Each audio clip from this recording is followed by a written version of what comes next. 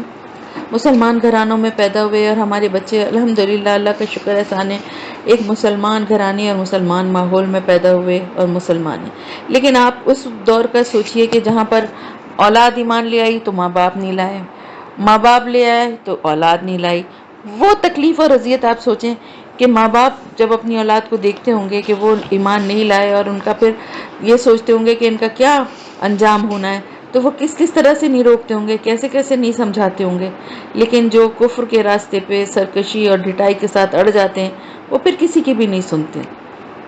تو ایسے لوگ جو پھر اللہ کے عذاب کے مستحق ہو چکے ہیں۔ یہ شامل کر دیے جائیں گے ان قوموں میں جو ان سے پہلے گزر چکی ہیں، جنوں اور انسانوں میں سے۔ یقیناً یہی لوگ ہیں خسارے والے۔ وَلِكُلِّ دَرَجَاتٌ مِّمَّا عَمِلُوا، اور ہر ایک کے لیے درجے ہوں گے ان کے اعمال کے اعتبار سے۔ وَلِيُوَفِّيَهُمْ أَعْمَالَهُمْ وَهُمْ لَا يُظْلَمُونَ، اور تاکہ وہ پورا دے انہیں ان کے اعمال کا بدلہ اور ان پر کوئی ظلم نہیں ہوگا۔ اور جس دن یہ کافر پیش کیے جائیں گے آگ پر، اس وقت ان سے کہا جائے گا تم اپنے حصے کی اچھی چیزیں اپنی دنیا کی زندگی میں لے چکے اور ان سے تم نے خوب فائدہ اٹھا لیا، یعنی دنیا میں تو تم خوب عیش کر چکے، وہاں پر تو حلال حرام کے تم نے کوئی وہ سوچا ہی نہیں کبھی زندگی میں کسی معاملے میں، اور اس چکر میں پڑے ہی نہیں کہ کیا حلال ہے یا کیا حرام ہے، ہر چیز سے فائدہ اٹھایا، بڑے مزے کر لیے۔ تو آج تمہیں ذلت کا عذاب دیا جائے گا بوجہ اس تکبر کے جو تم زمین میں ناحق کرتے رہے ہو، اور بوجہ ان نافرمانیوں کے جو تم کرتے رہے ہو۔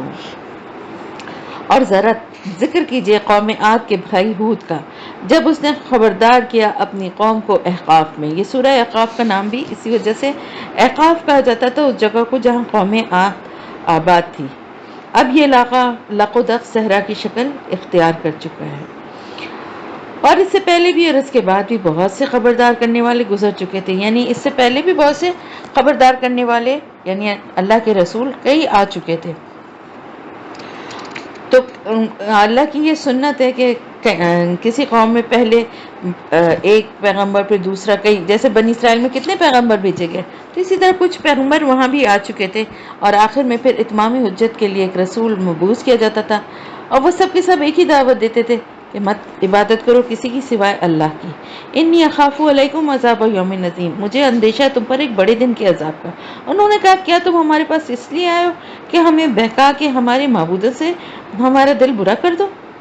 تو جس عذاب کی دھمکی تم ہمیں دے رہے ہو وہ ہم پر لے آؤ اگر تم سچوں میں سے ہو۔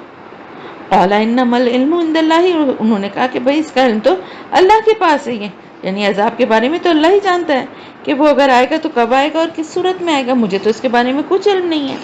اور میں تو تمہیں پہنچا رہا ہوں وہ پیغام جو اللہ نے مجھے دے کر یعنی اس نے مجھے دے کر یعنی اللہ نے مجھے دے کر بھیجا ہے۔ لیکن میں دیکھ رہا ہوں کہ تم لوگ بالکل جہالت کی روش اختیار کر رہے ہو، یعنی یہ تمہاری جہالت کی انتہا ہے کہ میری باتوں کو سننے اور ان پر غور کرنے کے بجائے بغیر سوچے سمجھے تم پہلی دفعہ میں اس کا انکار کرنے پر تل گئے ہو، یعنی تم سوچتے سمجھتے اور پھر تمہارے دل تک وہ بات پہنچتی، تمہاری عقل میں آتی یا نہیں آتی، پھر فیصلہ کرتے، لیکن تم نے تو سنتے کے ساتھ ہی انکار کر دیا۔ پھر جب انہوں نے اس عذاب کو دیکھا بادل کی صورت میں اپنی وادیوں کی طرف بڑھتے ہوئے، یعنی وہ بادلوں کی شکل میں وہ عذاب جب آیا تو وہ خوشیاں منانے لگے۔ انہوں نے کہا یہ تو بادل ہے جو ہم کو سیراب کرنے والا ہے، یعنی ابھی بارش ہوگی اور ہر طرف پانی پانی ہوگا اور ہماری اور سرسبز اور شاداب ہماری فصلیں اور ہمارے کھیت اور ہمارے باغات ہوں گے، بلکہ وہ تو ایک ایسی چیز ہے جس کے بارے میں تم نے جلدی مچا رکھی تھی۔ تم لوگ خود ہی کہتے تھے نا کہ لیا ہوں پر عذاب اگر لا سکتے ہو تو دیکھ لو، وہ عذاب کے بادل تھے۔ یہ وہ جھکڑ ہے جس میں بہت دردناک عذاب ہے۔ اس تیز ہوا کے جھکڑ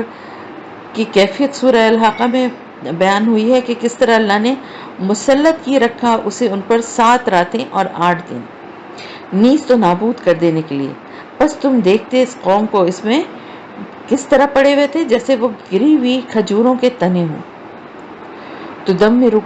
کل شیء بامر ربها، تباہ و برباد کرتا ہے ہر شے کو اپنے رب کے حکم سے، یعنی ایسا جھکڑ تھا، ایسی ہوا تھی کہ جو تباہ و برباد اس نے ہر چیز کو کر دیا۔ دمر کے معنی ہوتے ہیں کسی درخت کو جڑ سے اکھاڑ کر پھینک دینا،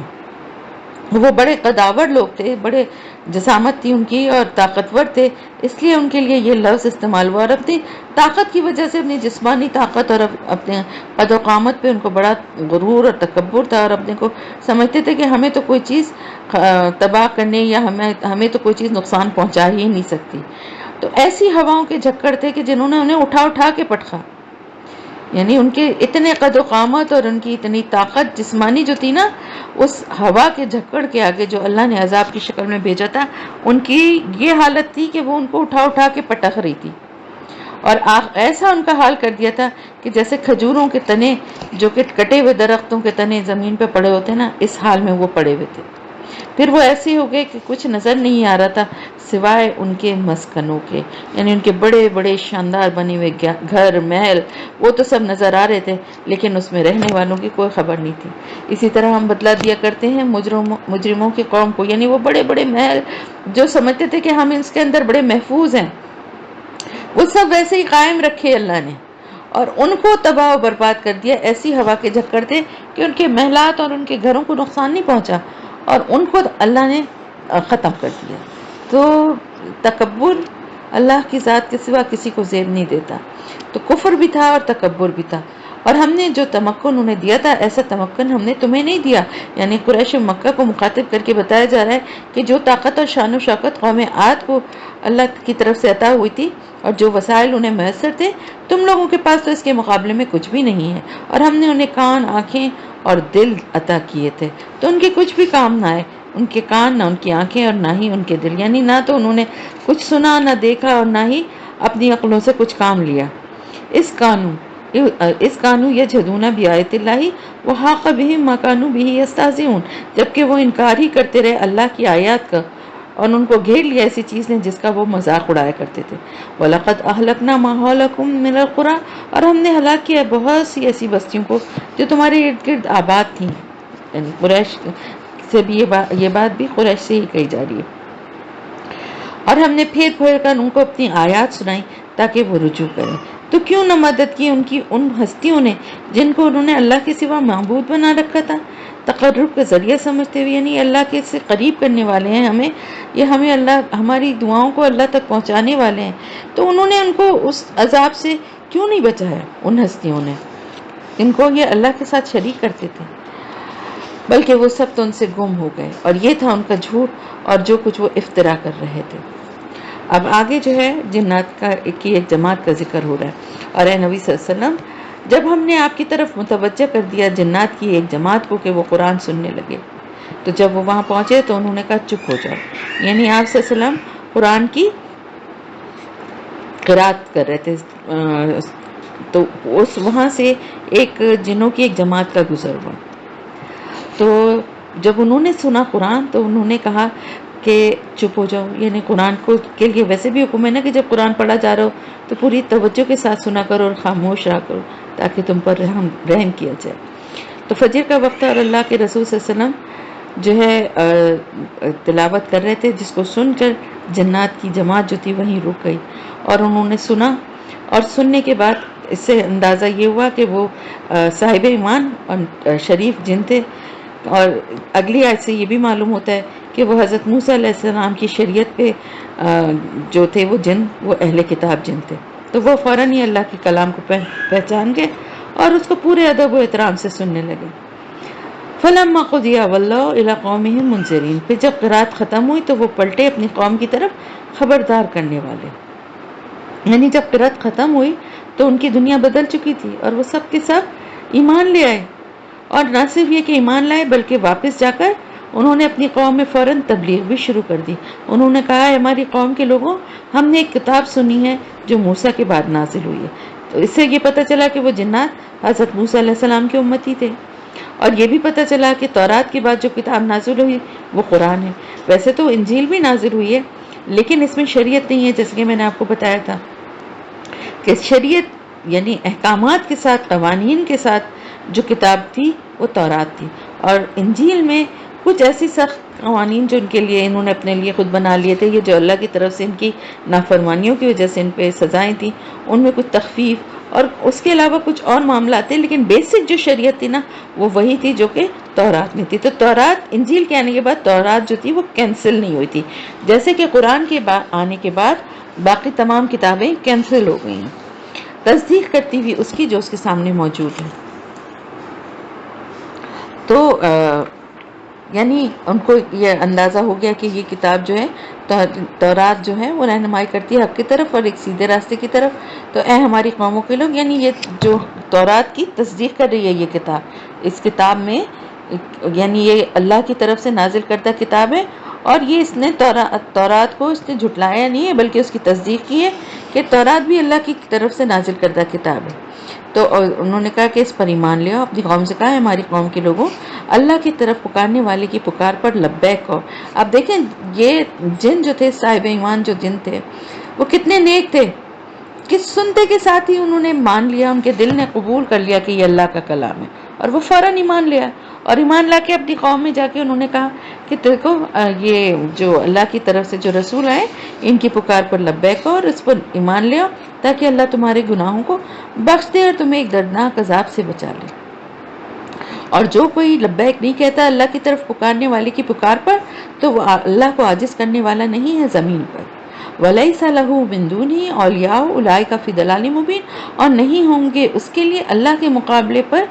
دوسرے کوئی مددگار، یہی لوگ کھلی گمراہی میں مبتلا ہیں۔ تو کتنے اچھے تھے وہ کہ فوراً وہ ایمان لے آئے۔ انسانوں سے تو اچھے تھے نا جو سرکشی اور ڈھٹائی دکھاتے رہے، فوراً مان گئے اور اپنی قوم کو بھی اس کی دعوت دینا شروع کر دی انہوں نے۔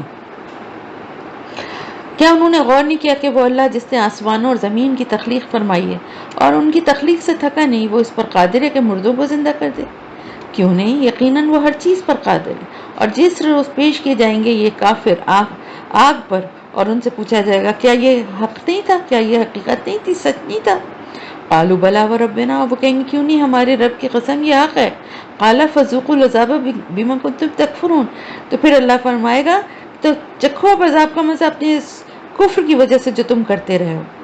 پھر اللہ تعالیٰ آپ صلی اللہ علیہ وسلم کو مخاطب کر کے فرما رہے ہیں کہ فاصبر کما صبر اولو العزم من الرسول، تو اے محمد صلی اللہ علیہ وسلم آپ بھی صبر کیجئے جیسے کہ اولو العزم رسول صبر کرتے رہے، اور ان کے لیے جلدی نہ کیجئے، یعنی صبر کیجئے، ان کے لیے ان سے درگزر کیجئے، تو اور ان کو مہلت دیجئے۔ جس دن یہ لوگ دیکھیں گے عذاب کو جس کی انہیں وعید سنائی جا رہی ہے، تو ایسا محسوس کریں گے کہ جیسے کہ دنیا میں نہیں رہے مگر ایک دن کی ایک گھڑی،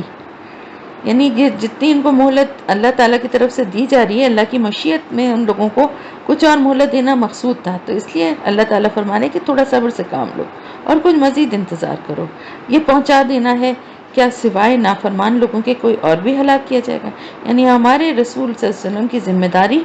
کیا ہے؟ ان لوگوں تک اللہ کا یہ پیغام پہنچا کر حجت قائم کر دینا، بس جو انہوں نے کر دی ہے۔ اب ہلاک تو وہی ہوں گے جو اس دعوت حق کو قبول کرنے سے انکار کریں گے اور نافرمانی کی روش اختیار کریں گے۔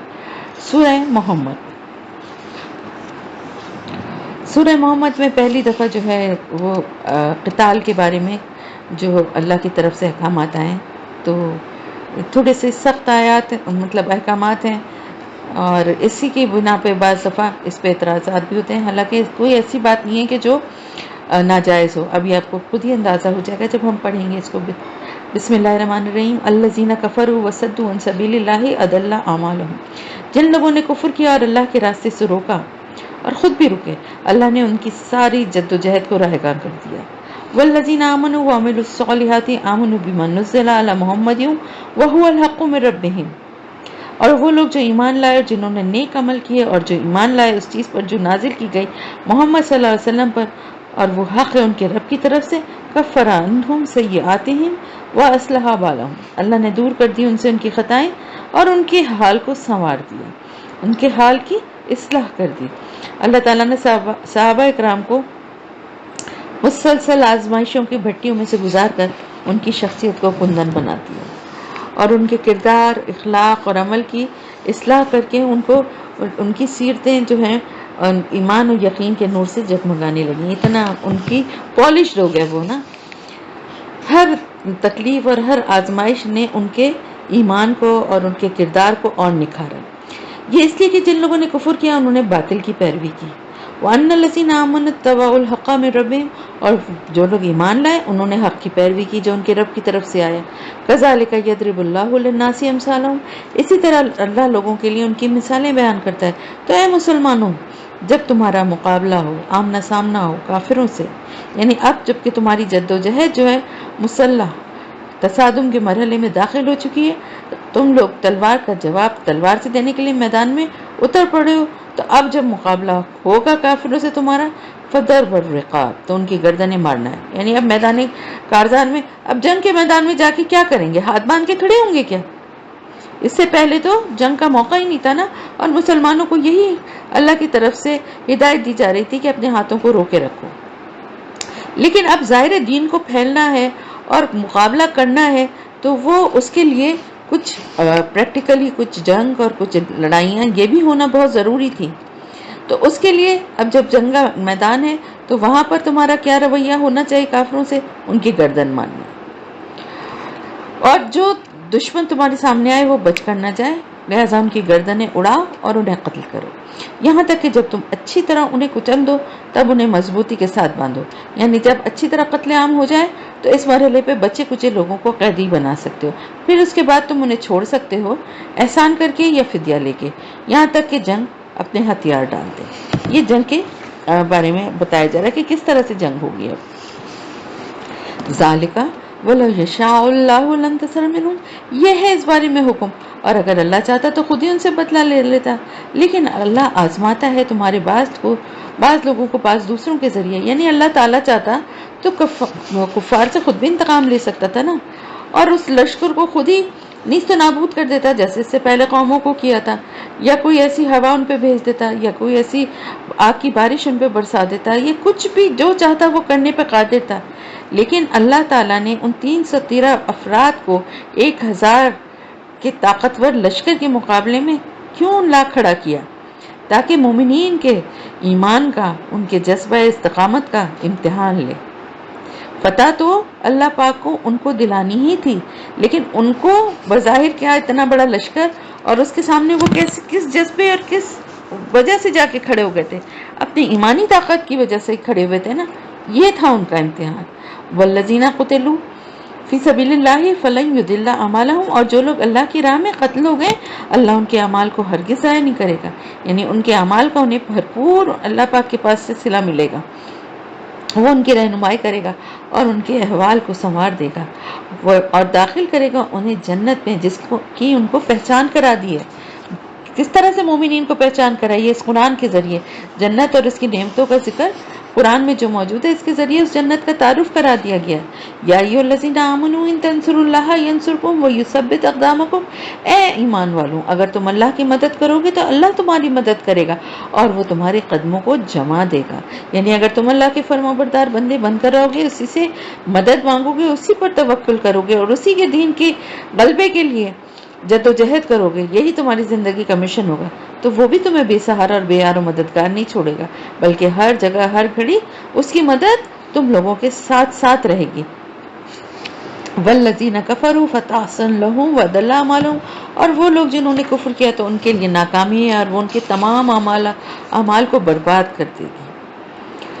یہ اس لیے کہ انہوں نے اس چیز کو ناپسند کیا جو اللہ نے نازل کی، تو اس لیے ان کے تمام اعمال کو ضائع کر دیا. یعنی ان کی نیک نامہ اعمال میں جو نیک اعمال ہوں گے وہ بھی سب کے سب ضائع کر دیے جائیں گے. جیسے مشرکین اگر غریبوں کو کھانا کھلاتے تھے، یا جیسے کہ مکے کے جو کفار اور مشرکین تھے حاجیوں کی بڑی مہمان نوازی کرتے تھے اور سمجھتے تھے کہ بہت نیکی کے کام کر رہے ہیں، تو اللہ تعالیٰ فرما رہا ہے کہ یہ جو تم انہیں کھلاتے ہو یا پانی حاجیوں کو پلاتے ہو، مسجد حرام کو آباد رکھتے ہو، یہ سارے کام جو کرتے ہو، یہ سب کام جو ہیں جو ایمان لائے ہیں نا، یہ ان لوگوں کے کام ہیں. تم اگر کر رہے ہو تو تمہارے یہ تمام نیک اعمال بھی برباد ہو جائیں گے، تمہارے پاس کچھ نہیں بچے گا اگر ایمان نہیں ہے تو. تو کیا یہ زمین میں چلے پھرے نہیں ہیں کہ وہ دیکھتے کہ کیا انجام ہوا ان لوگوں کا جو ان سے پہلے تھے؟ دمر اللہ علیہم وللکافرین امثالہ، اور اللہ نے ان پر ہلاکت کو مسلط کر دیا اور ان کافروں کے لیے بھی انہی کی مثالیں ہوں گی۔ یہ اس لیے کہ اللہ مولا ہے، حمایتی ہے، پشت پناہ ہے اہل ایمان کا، اور یہ کیا کافروں کا کوئی حمایتی نہیں ہے ہی نہیں۔ ان اللہ يدخل الذين آمنوا وعملوا الصالحات جنات تجری من تحتها الانہار والذین کفروا یتمتعون ویاکلون کما تاکل الانعام والنار مثوی لهم۔ ان اللہ، بے شک اللہ تعالیٰ داخل کرے گا ان لوگوں کو جو ایمان لائے اور جنہوں نے نیک اعمال کیے، ایمان لائے پھر نیک اعمال بھی کیے، ان باغات میں جن کے نیچے نہریں بہتی ہوں گی۔ اور جو کافر ہیں وہ دنیا میں عیش کر رہے ہیں، وہ تو ایسے کھا رہے ہیں جیسے جانور کھاتے ہیں، حیوان کھاتے ہیں، اور ان کا ٹھکانہ آگ ہے۔ جانور کیسے کھاتے ہیں؟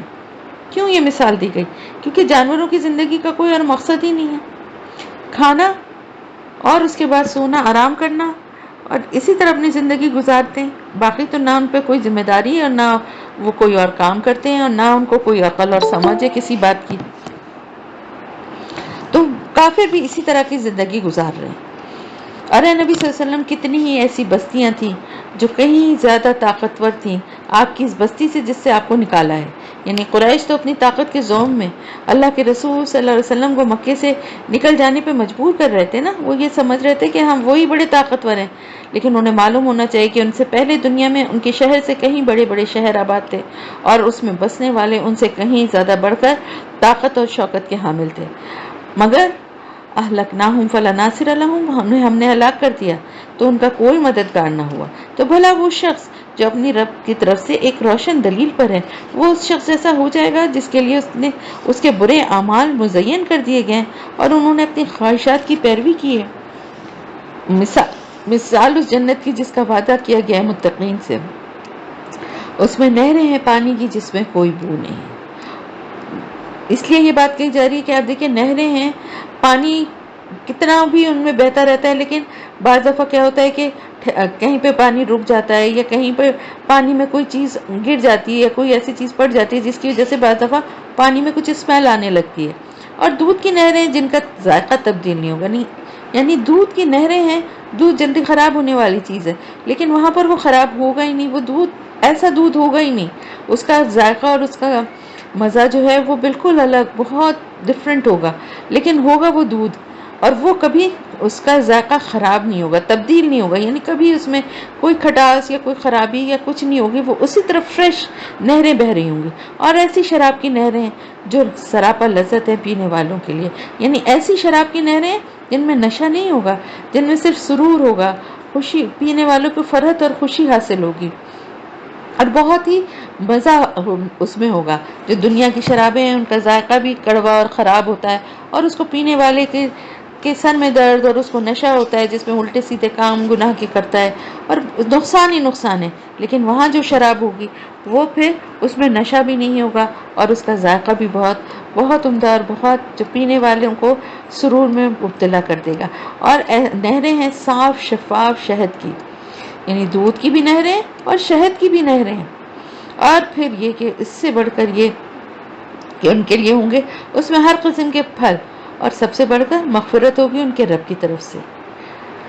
تو جو لوگ ان جنت کی نعمتوں سے لطف اندوز ہو رہے ہوں گے، کیا وہ ان جیسے ہو سکتے ہیں جو ہمیشہ آگ میں رہنے والے ہیں؟ اور انہیں پلایا جائے گا کھولتا ہوا پانی جو ان کی آنتوں کو کاٹ کر رکھ دے گا۔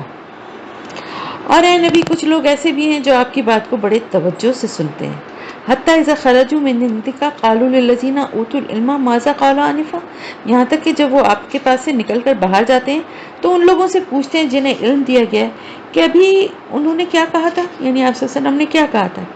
یعنی آپ صلی اللہ علیہ وسلم نے جو ایک نئی بات کہہ دی ہے کہ ہمیں جنگ کے لیے تیار ہونا ہے اور قریش کے تجارتی قافلوں کا تعاقب کرنا ہے، یہ بات تو ہماری سمجھ میں نہیں آئی۔